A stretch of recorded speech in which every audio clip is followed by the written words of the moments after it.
The 2017 NFL season will go down as the most rigged season in not only NFL history, but professional sports history. What I am about to reveal to you in this video is absolutely mind-boggling. How bad a professional sports league could literally rig the season for one team. I have watched over 22 years of professional sports, and I have never seen anything like this ever. I've sat through decades of the NBA rigging game after game after game, an NBA ref even confirming the games are rigged, and it still does not even come close to compare to what took place this NFL season. At the beginning of the year, no one knew for a fact who was going to make the Super Bowl, not even Roger Goodell.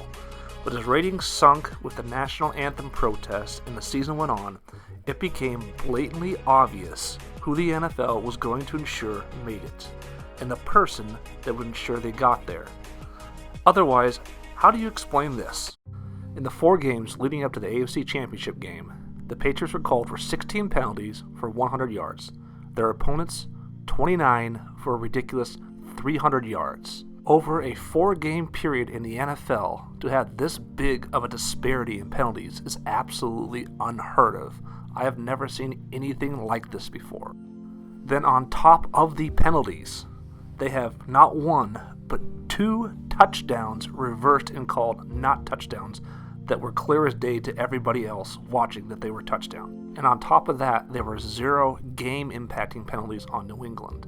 Not a single drive was canceled out by a holding call or an offensive pass interference or anything like that. This is absolutely unheard of. It's absolutely incredible. 300 yards to 100 yards of penalties, 2 reverse touchdowns, and 0 game-impacting penalties. I have never seen that ever in the NFL. Ever. To fully understand the situation, you have to go back to Brady and Belichick's first couple seasons in the NFL. 2004. The Patriots headed to Pittsburgh as the Steelers were having their best regular season in team history, ending their season 15-1. The Steelers on this day absolutely dominated the Patriots from beginning to end, intercepting Brady twice to take a 21-3 lead, which led to a 34-20 victory. Now let's fast forward 3 months later. Again, the Steelers are at home. The teams are literally identical from when they met in the regular season. Magically, out of nowhere, the Patriots completely dominate, going up 24-3 at halftime. It was as if they knew every single play the Steelers were going to call. That was because technically they actually did know every single play the Steelers were going to call. The 2007 Spygate scandal revealed the Patriots had stolen calls and signals illegally through video cameras by illegally filming other teams' sidelines. The Steelers, completely unaware of this, did not change their signals from the regular season matchup to the playoffs, leading to a massive advantage where the Patriots could predict up to 75% of their plays. So I mean, how hard can it be to beat a team when you pretty much know every single call that they're making?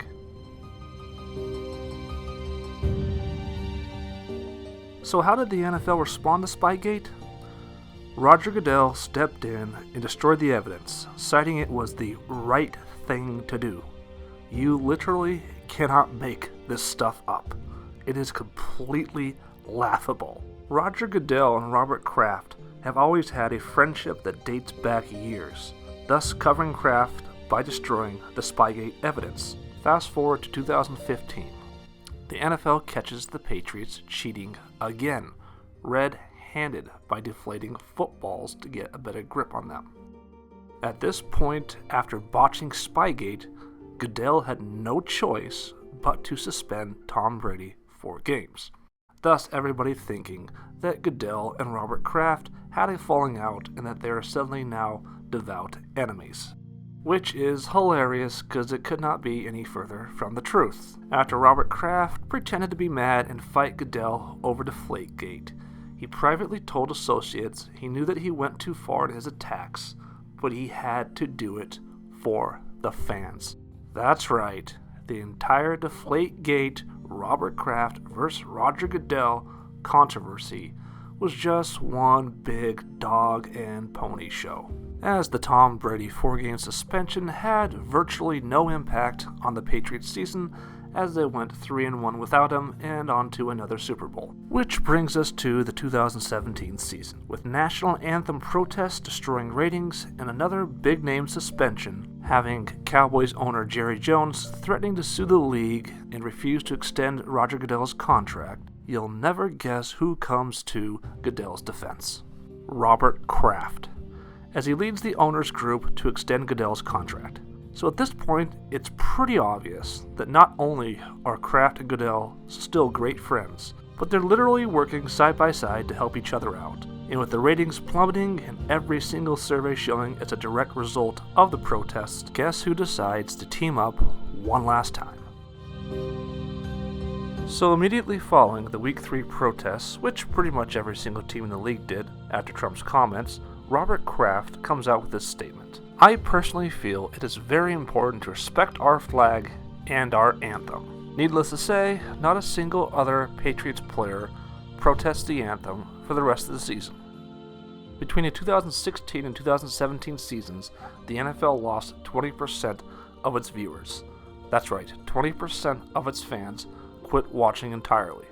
How bad did the protests hurt the NFL? People actually thought this picture was real. And perception is reality, so that is all that matters. So just add this up. Ratings equal money. Protests hurt ratings. Robert Kraft just saved my job. And suddenly, everything is crystal clear. But of course you're saying this is all just nonsense, right? I wish it were. Check this out. No player from either Super Bowl team has protested the national anthem since Week 12. No Patriots player has protested the anthem since Week 3, right after Kraft's comments. Thus explains what I am about to show you. I have never seen anything this bad in my life. 22 years of watching professional sports, I have never seen anything this rigged. It is absolutely insane. Let's start with the biggest question. How many questionable TDs were called in the Patriots' favor this season? Not 1, not 2, not 3, but 4. 4 game-altering TDs went in the Patriots' favor with no consistency whatsoever. Week 3, Patriots-Texans. Patriots down 5 with 23 seconds left. Brady throws a TD for the win. Or does he? Take a closer look at this play. Cooks jumps up for the ball, 2 feet in bounds. As he hits the ground, the ball hits. Watch Cooks come down to the ground. You will notice the ball hitting the ground. Clearly hitting the ground, then bouncing up back into his chest. This is, by rule, an incomplete pass. Watch it again in slow motion. Cooks. Ball, ground, right there, clear as day, without any doubt. That is incomplete by rule. So after reviewing the play, what does the NFL decide? Not to overturn the call and to award the Patriots the touchdown. Week 6, Patriots-Jets. Jets are playing great and they get a TD here that completely changes the game. Or do they? The call is overturned, saying he fumbled it somehow, which makes 0 sense as he never lost the ball at any point, and the ball never hit the ground at any point during the play. This is probably the worst call I have seen in football history. It literally makes no sense. Not only is it ruled not a touchdown, it's ruled a touchback for the Patriots. The Patriots get the ball back. You literally cannot make this stuff up. Fast forward to Week 15, Steelers are driving for the win. Big Ben hits Jesse James what appears to be the game-winning touchdown. Or is it? By rule, James catches the ball, makes a football move by hitting his knee down onto the ground, and then stretches for the end zone. The second he crosses the end zone, it is a dead ball touchdown. That is by the actual NFL rules. Yet somehow this is ruled an incomplete pass. That makes zero sense. So this play right here is eventually ruled not a catch. But this is a catch. This is a catch. Ball on the ground. Almost the entire ball is touching the ground, and then it bounces up, and that's a catch. Here we go again. Week 16. Bills driving to get a TD before halftime. They go up 17-10.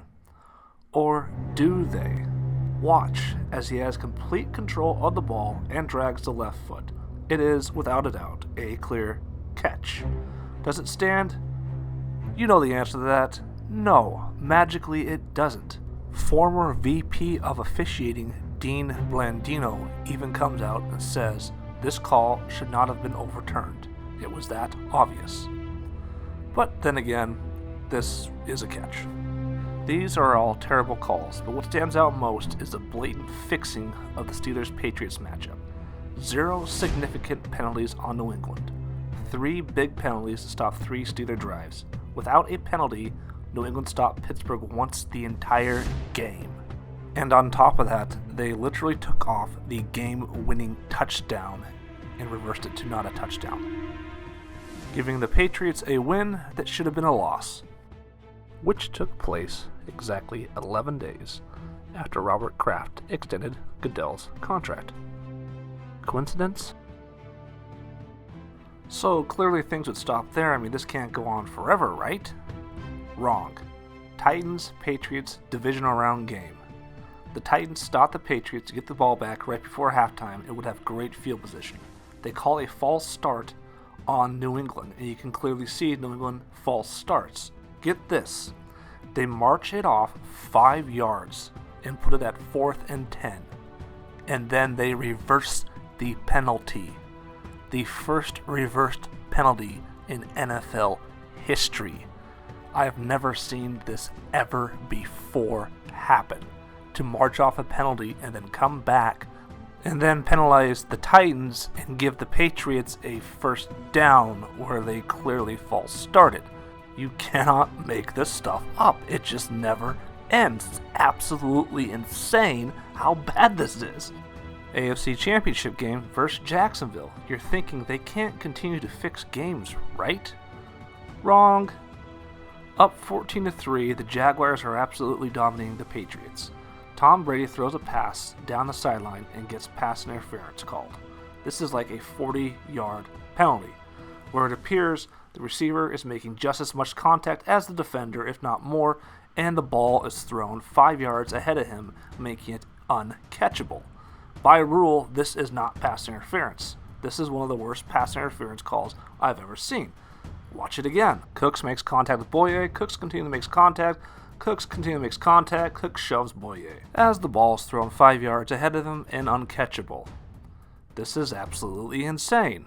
The Patriots then get a first down on the 13-yard line to set up their first score. Fast forward to the fourth quarter, Jacksonville 2nd and 7, up 10, throwing the ball to tight end Mercedes Lewis. He is absolutely tackled, there's no play on the ball whatsoever, and magically there is no penalty. That is literally the definition of pass interference, as the receiver is tackled and the defender makes absolutely no play on the ball. He literally just tackles the receiver. That's it. Okay, no penalty, moving on. Fast forward to the fourth quarter. Patriots need 11 yards for a first down to win the game, and they get it. All while number 50, Telvin Smith, is being held as bad as you can possibly be held. The official on the sideline is right in front of the play. It is the most clear holding call you can possibly have. Dion Lewis does not get this first down or anywhere close to it if Telvin Smith isn't completely held the entire time. Such an obvious call right in front of the ref, and they completely miss it. But the penalties must be equal this game, right? I mean, this can't go on forever, can it? Wrong. Jacksonville is called for a whopping 98 yards of penalties, while New England is called for 10. In 5 games, that now makes it an astounding 400 yards of penalties called against the Patriots' opponents, while the Patriots are called for only 110. I have absolutely never seen this level of blatant bias in football history. This is absolutely mind-boggling. The Patriots were called for 1 penalty. It is the fewest penalties called on one team in a playoff game since 2011, which was also the Patriots. They also were called for zero penalties on offense or defense. Their one penalty was a special teams penalty that had no impact on the game. This is absolutely unheard of, and the fans are not happy, as they are absolutely letting the NFL hear it.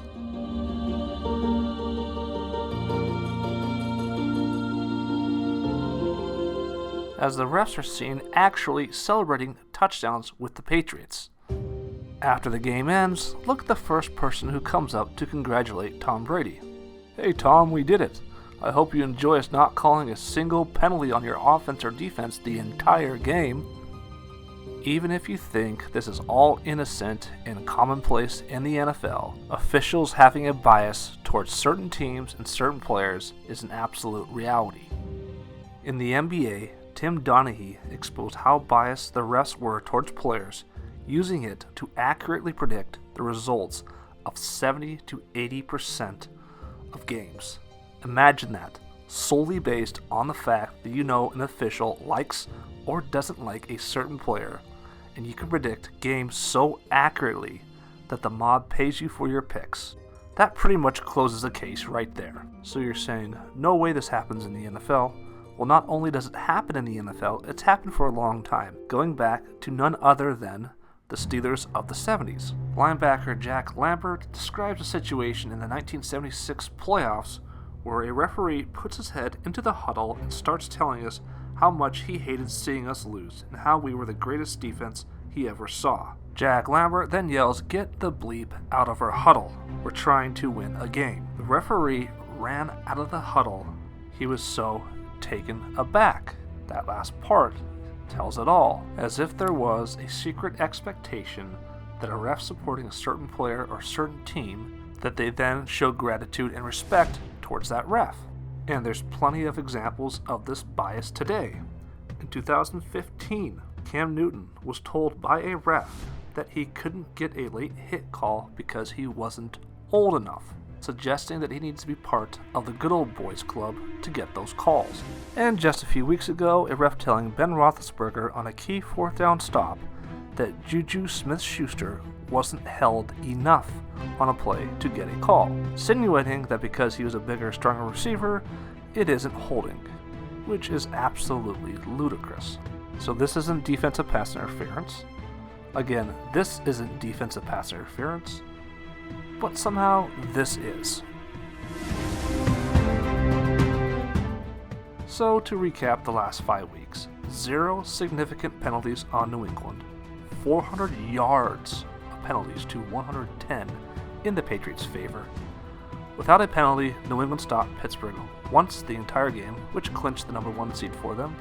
4 bogus, questionable TD calls all go in New England's favor, changing the outcome of 4 games. Without these ridiculous calls, you can absolutely say that the Patriots have 2 or 3 more losses, don't have a first-round bye, and had to play in all 3 rounds of the playoffs. But instead, the refs are celebrating TDs with the players, congratulating them after big wins, where the other team literally did not get a single call their way. "Hey, congrats Tom. I hope you enjoyed 98 penalty yards on Jacksonville, while we didn't call your offense or defense for a single penalty the entire game."